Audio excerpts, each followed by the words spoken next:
Even though it sounds crazy, you can turn an Xbox Series S into a gaming PC, and it works just as well or even better than many budget gaming computers. It's as simple as connecting a keyboard, a mouse, and of course, hooking the console up to a monitor, preferably one with a high refresh rate to take full advantage of its power.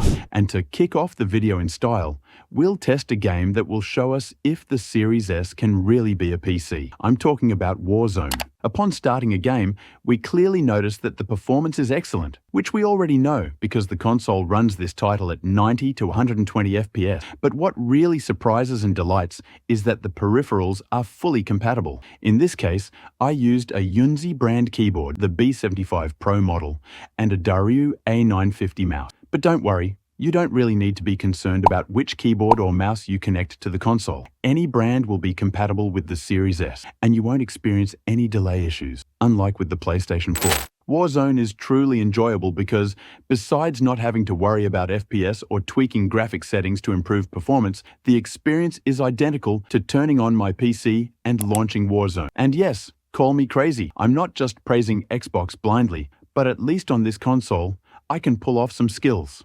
I was completely satisfied running Warzone. I don't know if you knew this, but a great feature of the Xbox platform is the inclusion of a web browser. And it's not like the crappy one on the PlayStation 4. This one actually works because it's the same browser as on all Windows computers, Microsoft Edge, and it works amazingly well. We can research anything we want, and the browser doesn't freeze. The keyboard and mouse are 100% compatible with the browser. However, you can't remove the on-screen keyboard, but I can live with that. Additionally, you can access all the information you want and watch whatever you like without limitations. You can go on YouTube to watch videos and have full control of the application. You can even ask ChatGPT why she doesn't love you. And most importantly, you can watch adult movies.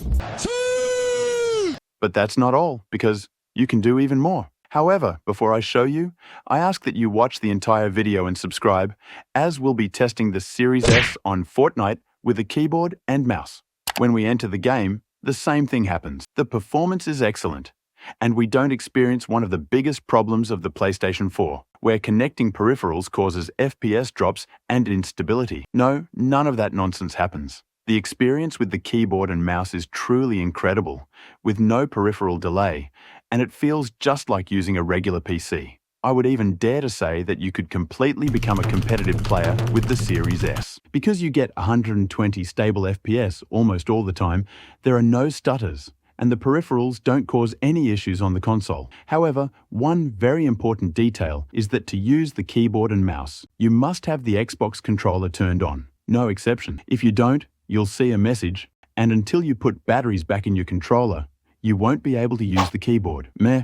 It's not a big deal. You just connect the controller via USB and you're done. But be careful, not everything with the Microsoft console is perfect. You're probably thinking that all games are compatible, but no, we're not even close. Very few titles are compatible with peripherals. For example, unfortunately, GTA 5 and Rocket League cannot be played with a keyboard and mouse. But strangely enough, Halo and Minecraft do support them, and the experience is amazing. It's odd that games like GTA 5 don't allow peripherals other than the controller. Because I care so much about you, I'll leave a link in the description with the games compatible with this console. Another great thing about the Xbox is that we can do all our schoolwork or even university assignments on it. So now you have an excuse for your parents to buy it for you, since we can use Google Drive to do our homework, as well as use Excel, make slideshows, and even create forms. Additionally, we can use Canva to create posters and infographics, although sometimes it can lag a bit in the browser, but it's nothing to worry about. What we should be a little concerned about is the number of ports on the console. Obviously, we can't connect everything from a PC because we barely have 3 USB ports, which you'll use for your mouse, keyboard, webcam, or headset. Beyond that, you won't be able to connect anything else, but I don't think it's really necessary, unless you want to stream, because yes, you can stream with the Series S. Almost a year ago, we tested it, and it worked, but I need to monetize. So give this video a lot of support so that in the coming days, I can test it live with heavy games like Warzone while connecting the webcam. Speaking of streaming, if by chance you want to watch a live stream from your favorite streamer, you definitely can, but you'll only be able to use the keyboard. The mouse won't work. If we become philosophers, the Series S gets very close to the experience of a computer. Obviously, it will never be the same because, unfortunately,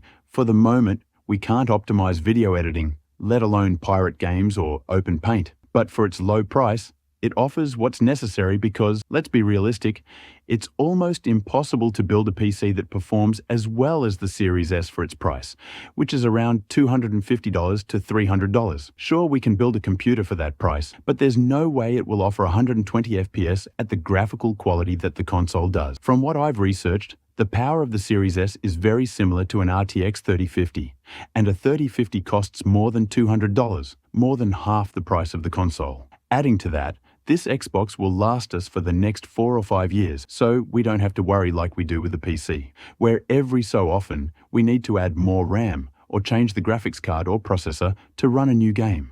Note, I'm not saying that Xbox is better than PC because I would be lying. A gaming PC is much better. Current generation consoles have a long way to go to catch up, but Xbox took the first step, and they did it quite well. So give this video a lot of support so we can buy the PlayStation 5 and see how it functions like a PC. But tell me, what do you prefer? An Xbox Series S or a cheap gaming PC?